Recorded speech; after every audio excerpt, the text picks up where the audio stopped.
Welcome to the Living Wholehearted podcast, where we're helping leaders live with integrity. Whether you're a mom or a CEO, you're a leader, and how you lead matters. Welcome. It's the month of Valentine's, and we thought, what a better way to engage this month of love than talking about our emotions. We're so excited to have a husband and wife team, John and Tristan Collins. Similar to Jeff and I, they both have a niche, but they've found a way to marry that together in their book, Why Emotions Matter. Tristen is a trauma counselor, and John is co-founder of the Bible Project. They also happen to be our friends. Tristen and I spent some time in grad school together a long time ago, and we even did our first years of practice together. We're so excited to have you two. Thank you for joining us. Yeah, thank you. Well, we're so happy to be here. Yeah, thanks for having us. Awesome. Tell us a little bit more about the stage of life you two are in, and what are you doing for fun right now? Well, we have two boys, and our oldest is 8, and our youngest is 6. So right now we are really into games and playing Uno, Battleship, Pokemon, things like that. Yes. And then winter sports, I'm trying to teach them to ski. And then we found that some indoor rock climbing places right now is kind of a good activity. So trying to figure out a way to stay dry in Portland. Yeah, I love it. All right, you got the spirit of adventure. That's a wonderful thing to have, and you guys are exploring. I was just out on the mountain with my youngest yesterday, trying to do the same thing, John. Yeah, nice. Do you guys go to Meadows or Timberline or Ski Bowl? We hit Timberline. That was her second time ever, and there were some emotions on the mountain, and I was working to navigate that a little bit. And you guys' book, I need to dig a little deeper into it. All right, John. So tell us a little bit more about how you started the Bible Project. How did that come about? Give us an insider peek at where that is even today. Yeah, the Bible Project, we started it 6 years ago, going on 6 years ago. My colleague, friend, Tim Mackey, I met in undergrad studying the Bible here in Portland at Multnomah Bible College. We became friends, actually mostly became friends because our wives became friends. Tristen is good friends with his wife, went to Multnomah with her. And he's a Bible nerd. He especially the Hebrew Bible, just did 2 decades of school and just went in the deep end. And anytime I've had any questions, he was the guy I would want to go to. And the conversations I had with him were always so encouraging because I felt like most of the time, I have tons of questions about the Bible and find the Bible actually really intimidating, even after studying it in undergrad and growing up with it. I grew up with the Bible, often would be confused. And Tim was the kind of guy that I could ask any question to, and I never felt afraid or ashamed of any question I had. And I found that really rare for people. I found that most of the time in those type of conversations, someone will begin to wonder how devoted to Jesus you are or how much you really are a Christian if you ask too many questions. And Tim was just never that way. And we come out of these conversations just more devoted to following Jesus and more excited about the Bible. So we started making videos together 6 years ago that just explain the literary shape of the Bible, the themes that tie the whole biblical narrative together. And we put them up on YouTube and then crowdfunded it, and it really took off. So you could find we have about 145 videos right now, and that library just keeps growing. We release a video every 3 weeks, and these videos are a really easy way to begin to understand the narrative of the Bible. That's awesome. I love it. Yeah.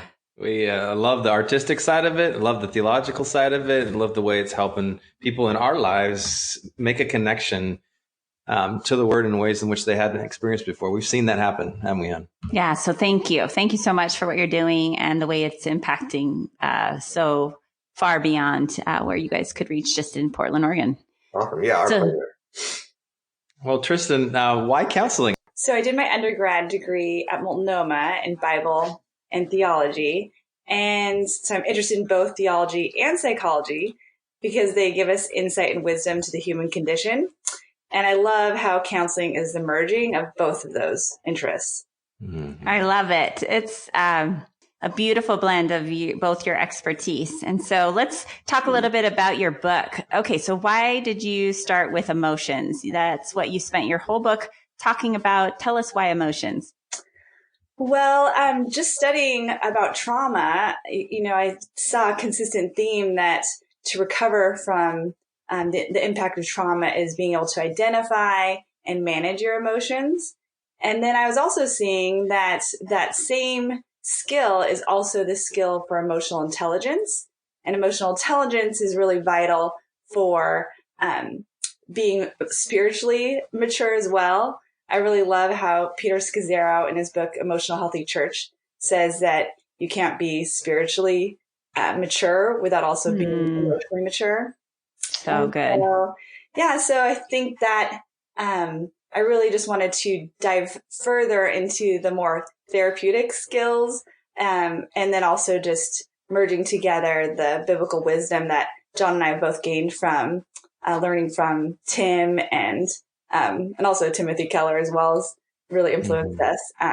So we did this project together. Yeah, it started out as Tristen's book to be something that she could use in her counseling and give to people and put down her thoughts and insights over the years. And I was helping you put it together, just organize it. And at some point, we decided we should write it together, mainly because I became really fascinated with the topic of emotions, realizing that it was part of my life that I was completely missing out on. And Tristen, throughout our marriage, has told me this. And yes. I get that too, John. I get that too. Yeah. Yep. Side effects of having therapists as wives. Yeah. That's exactly right. At one point, she put this sheet up in my office that had a chart of all these emotions. And she said, just look at this chart and identify what you're feeling. And this is a good first step. And I remember just looking at this chart, and it was like looking at the cockpit of an airplane. It was like, yes. I have no idea what any of this means. And then about the time this book was really coming to fruition, was taking shape, there was a number of things going on in my life that all of these emotions were just starting to come out, and I just didn't know what to do with them. And so really writing this book together became a place for me as a rational skeptic who likes to suppress emotions, pretend they don't exist, to explore it, to see why emotions matter to being human, and then to work with Tristen on just organizing all her thoughts and writing it together. So it was a fun project to work on together. Yeah. Challenging. Challenging but fun. Yeah. And I love, John, what you just identified yourself as a rational skeptic, and as it related to this emotional palette, if you will. It's like that you were willing to explore it with a healthy level of skepticism. I'm just curious, what did you discover as you did? You discovered that it was sort of cathartic for you, if I heard you correctly in there, but was there anything else that you discovered as you entered that investigation, that exploration, that you didn't see at first? Well, yeah, the biggest paradigm shift for me was that I pictured myself, my humanity, as being a brain on a stick. And I think I had that picture of myself because I grew up in a spiritual tradition that really emphasized your rationality, what you believe in God is most important. And so believe the right doctrine. And it was a lot about just knowing and understanding. Also, I'm a 5 on the Enneagram, so I'm a heady kind of person. And then I was modeled stoicism from my dad. And my mom growing up had kind of explosive emotions. And so all of those things just made me just be like, okay, I'm going to be a rational person. Emotions are dangerous. Emotions are scary. And I actually just kind of lived in my mind. And what the biggest paradigm for me was realizing that I have a body, which is just a funny realization that I'm not a head on a stick. And I was telling this to my friend, a colleague at the Bio Project, Tim, and he looked at me and he said, "No, John, you don't have a body. you are a body. Yeah. And like, what are you talking about? And so he started really unpacking to me that this Hebrew idea of being a nephesh, which is the Hebrew word for soul. We translate it soul. And it really is this idea of being a living, breathing, embodied person, and that God created us as embodied creatures, and that's good. And this idea of this disembodied ideal state of soulless being or something was not really the narrative of the Bible. The narrative of the Bible is one day having new bodies and continuing to be embodied creatures. So that was the biggest paradigm for me, was like, I am a body and my body is important. And our body, one of the things it does for us is it communicates to us through the emotional palette, as you put so well, Jeff. Those are great insights. You're not a brain on a stick. I want to ask a question that's sort of a nice tie-in, because you guys described this religious tradition and what have you. We find ourselves Tara and I find ourselves talking about emotions at the bottom of all of our work, whether in the counseling office or in the coaching, leadership coaching, or organizational development spheres. But why do you think the church, particularly, guys, has a hard time understanding emotions? Well, I think one reason is that, and this isn't true for all traditions, but the tradition I grew up in is highly influenced by a very strict dualism that comes from like Descartes, which then you could also trace all the way down to Plato, which is we are like souls trapped in a body, that this ghost in the machine idea, which that comes from Greek thought, and it doesn't mesh really with Jewish thought, but it's been imported into our tradition. And so I find it actually really refreshing to go back and look at the biblical narrative and see how much God cares. I mean, he created these dirt creatures and says, you are my partners to rule the earth, and with me and my wisdom. And then the psalmist, like Psalm 8, would just trip out and go, wow, these creatures that you created us to be, you've even placed us higher than other spiritual beings, the angels. We're that important. But it's not because we're some disembodied soul. It's because we are these human creatures. And so I think that's one big reason is dualism. Yeah. And then another, I think, just, thinking about personality and, John, I think just innately is different than me, in that he doesn't really like strong emotions and doesn't like being carried away by strong feelings. And then, another influence, of course, is our family.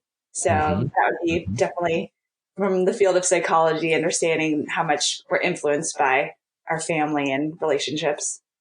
It's so true. I'm laughing because I just feel like I was listening to the Bible Project there, right, John? As you were talking, I could picture the animations going across the screen right now. Oh, I love it. So you guys did talk a little bit a lot about your marriage. You used your marriage as the foundational example for how emotions impact us and how it's impacted your marriage. Tell us a little bit more about who you guys are, your story, and what you brought into the book, what elements of your marriage. Well, we met and got married really early in life. We were in our early 20s, and we were drawn to each other, I think, because we are different, very opposite in the way we view emotions. And it's true, just opposites attract. And we learned pretty early on in our marriage that the same thing that drew us together became one of the biggest points of conflict in our marriage. I just ignoring emotions, wanting to suppress emotions. And then I started to try to make Tristen do that as well. So don't get angry. Don't be so sad. And that created tons of conflict. I also, because I didn't know how to manage my own emotions, I would actually try to get Tristen to emote for me, which is something we learned in counseling. And it was a big aha. It's like, oh, that's what I'm doing. That's why I'm poking her like that. emotionally, he would know what buttons to press. And I agreed to express them unconsciously. Ah. Yeah, and pause real quick there for our listeners. That is not something that's conscious, but all of us do at some level, whether we're the high feeler or the suppressor, right? So as you guys processed, you had those ahas. So in hindsight, John, you know what you were doing. But at the time, I imagine you had no clue. No clue. Yes. I mean, you can definitely see that with kids. Like, I mean, we see that with the dynamics of our boys, that our oldest knows what buttons to push in the youngest and vice versa. And usually it's they're upset about something that they want to antagonize the other to express. Well, it's so exciting, this book. I honestly, as a therapist, I'm excited just to be able to hand someone a book. I get that question a lot, really, why do emotions matter? In fact, even from the pulpit, I hear a lot of times that we're to ignore our emotions. So you've really done a beautiful job of actually unpacking that biblical narrative, integrating the trauma-informed research, and understanding how our bodies are a huge part of how it's playing out in our marriages. And so let's talk a little bit more about your marriage, because I think we're all a little curious. You guys have a lot of stories that you pulled from. What's one of your favorite stories that you share in your book for our listeners to get a sample from your story? Yeah. So we peppered stories throughout the book just as a way to look at an emotion in a real life situation. And we tried to be vulnerable. And, Tristen was just remarking before this interview that she really likes the story we put towards the end of the book, which is we went out to this restaurant that we've been wanting to eat at for a while. And we had finished probably the second draft of the book. And we were kind of on the finish. We were like, we could see the end of the tunnel, the light at the end of the tunnel. And we were both excited for the book to be done. And so we're having dinner, and I just make some bonehead comment to her that just pokes the bear kind of thing. Like, I don't remember what it was, but I just said something that was mean. And Tristen got angry, and I don't like anger. I'm really uncomfortable around anger. And I actually find that my paradigm is that if you're showing me anger, it's unkind, because you should deal with anger yourself, not put it on me. And which is just a weird paradigm to have grown up with. And so anyways, she's getting angry. I'm getting frustrated. The food comes out. We ordered wrong. It's really bad. We're frustrated at that. The whole thing is just spiraling out of control. And I'm thinking to myself, like, we just wrote a book about emotion. Yes. And here we are, like, we're supposed to have this nice dinner, and it's like now just this mess. And I even remember asking you, Tristen, like, can we just pause, time out, restart? And like, I could do that because I'm like, I can compartmentalize, and at least I think I could do that. And Tristen was like, no, I can't. Like, I just can't. This is where we're at. Yeah. And I think what we realized in that is that we both were exhausted. And so what our emotions were really communicating is exhaustion. And that was the first time that I think, we got away. And I think, you get more in tune with just the limitations of how you're feeling. But what I appreciate about that story is just, we're always going to be in process, and that emotional health isn't a one and done thing, but it's just an ongoing process that doesn't make you a better person, because God just loves us right where we're at. So I think because we know that we're loved exactly where we're at, that we can just lean into the messy process. And it's not something that's going to make us better in the eyes of God or others, but rather just something that can enhance our lives and our relationships. So good, you guys. It's so classic. I often feel that same way, John, when I'm like, we just wrote a book, or we just talked on healthy communication. Why are we? We're going. Yeah, it's in just 10 minutes. It's We're supposed to be on classic. stage. It's so classic. Yeah, But I love that narrative. It's good humility place to be, I guess. Totally humbling. And I love Tristen how you're it's such a reminder, the process. And it reminds me of working out. I think, oh, okay, I did my workout. I'm done for my life. Yeah. and the heart needs more exercise than just, my one run out of my entire life. So I got to keep working, got to keep being aware, staying in tune. And so the same is for emotions and learning those to grow those muscles and to keep them in shape in a way. So yes, I love that. Yeah. The parallels of emotional health and physical health. I think they're very interconnected and similar dynamics at play. Totally. So, John, you said something about anger not being something that you like. What do you think is one of the hardest chapters for your readers to get through? Which emotion do readers seem to have the hardest time with? I haven't heard us like one emotion being the hardest for everyone. Probably because we all come with our own stories, and so we all struggle with our own things. We start with shame, because that is so tied into your identity. And so I think most people really struggle with shame. So that's the first emotion we walk through. For me, it's anger. For other people, it's fear. For many people, it's sadness. So, I mean, it really depends. Yeah, I would definitely say it depends on your personality and circumstances. Because even just John and I are very different in what we prefer to feel and don't feel.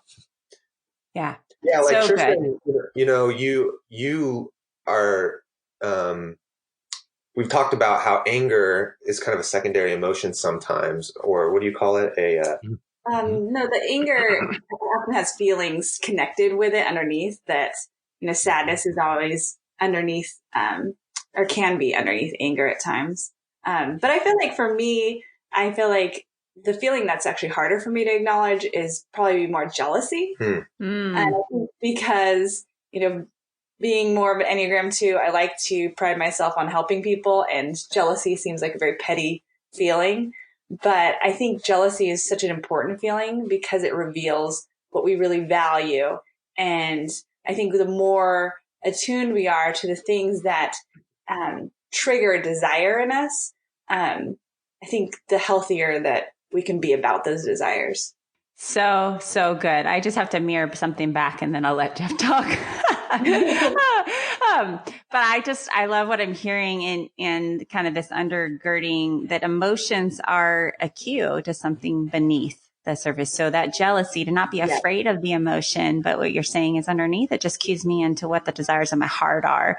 And so if I suppress the jealousy, then I'm suppressing those desires of the heart, which are God-given. And so I love that paradigm. And you set it up so beautifully in your book to just normalize all these emotions. And I love how you divide the chapters up by the emotions. So as for our listeners, it's a super cool setup to be able to open and just say, oh, we're going to talk about shame and then we're going to talk about sadness. Yeah. So thank you for doing that. Yeah, Tara, I got to give you some props here. One of the metaphors you gave me, which was, and you shared it with others, I'm a fly fisherman. I love the river. And when you talk about things that are under emotion, like, I've spent a lot of time on the surface of water and different turbulence. And I study river, especially when I'm navigating or guiding. And it's what's going on the surface. And it just hit me like a ton of bricks when you shared this with me years ago, is indicative of what's beneath. And I mean, the boulders, the rocks, the terrain that's underneath is creating everything that's on top. And that was just that was the 2x4 God used in my life to help me embrace the idea that I wasn't just a brain on a stick either, John. Yeah, I love that metaphor. Well, you guys, we're talking Valentine's a little bit here, which is the emotion of love. And that brings up a lot of emotions and expectations in and of itself. We'd love to ask you guys, what's a practical piece of wisdom, for this month of love, where people are thinking about love and all of its definitions, right? There's so many different definitions, but what comes to mind and what practical piece of advice might you offer our listeners as it relates to the emotion of love? Well, I do think that anger and jealousy can definitely pop up for some people. We spoke a little bit about jealousy, so I'll talk about anger. but that anger and, people that have a difficult time with anger, they might say, oh, I'm not angry, I'm just frustrated. But it's in that same family, and that anger is often a signal of unmet expectations, and that those expectations, going deeper, it reveals our view of right and wrong. And so when we look throughout the stories of Scripture of how humans, they don't really do a great job at defining what is right and wrong apart from God. And so we tend to see that our human nature after the fall is that we manipulate the rules of right and wrong towards our self-interest, where God's wisdom bends right and wrong towards the benefit of others, and that he gives us grace that breaks those rules of right and wrong and gives that gift that's undeserved. And so I think during Valentine's Day, I think it's a great time to really evaluate those expectations, evaluate the rules of right and wrong that might be within your heart, and then trying to reframe it in the context of God's definition of right and wrong, and his perspective, I would say, of right and wrong, and how he's, abundant in grace and breaking the rules of legalism. Mm-hmm. So good. What a great place to land. I wish we could spend more time with you. There's so many more questions I have, but if people want to find you guys, tell us how they can check out your book. Where do they follow you? Let us know where people can go. Yeah, so you can go to whyemotionsmatter.com and you can download a free chapter of the book there. 2 chapters, I think. Oh, yeah, 2 chapters even. And then the book is available on Amazon. So you can purchase it there. And yeah, those are 2 good spots to check it out. Awesome. And then the Bible Project, John? The Bible Project, BibleProject.com.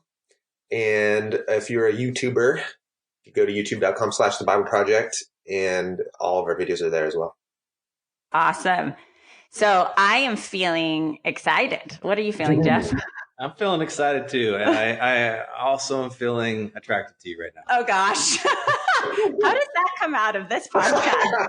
It's because your breath is so fresh. Tristen did talk about maybe writing a chapter on, what did you call it? What are you talking about? Oh, on being attracted to your... Oh, yes. Like arousal. Yes, arousal. Yeah. What do you call that? I love it. Cut that out of the book. No, we wanted that chapter. What happened? That might have been a little too that'll take a whole book. Uncomfortable for some people. Yeah. Okay. That is their next book. No pressure, but we are having a whole book on arousal. I'm excited about it. Coming to you next year. Oh my gosh. Oh, you guys, I'm cracking up because here we are, 2 sets of couples who work together, are married, raising children, and we have our own things going. It's a lot to juggle. So thank you. We know the hard work that goes into writing a book.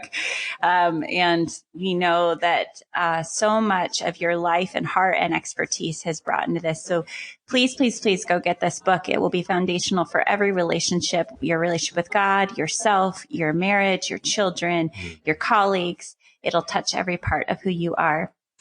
Yeah, emotions and how we understand them, regulate them, comfort them is vital to our leadership and those we lead in, that are in our wake, our leadership wake. Thank you, Tristen and John. You guys are awesome. Okay. As an audience, if you like what you've heard today, you know where to find more on John and Tristen, and you can also continue listening to our podcasts and others learning about the Living Wholehearted podcast. Thank you for joining us and being a leader committed to shrinking the integrity gap between the values we espouse and the values we actually live out in practice.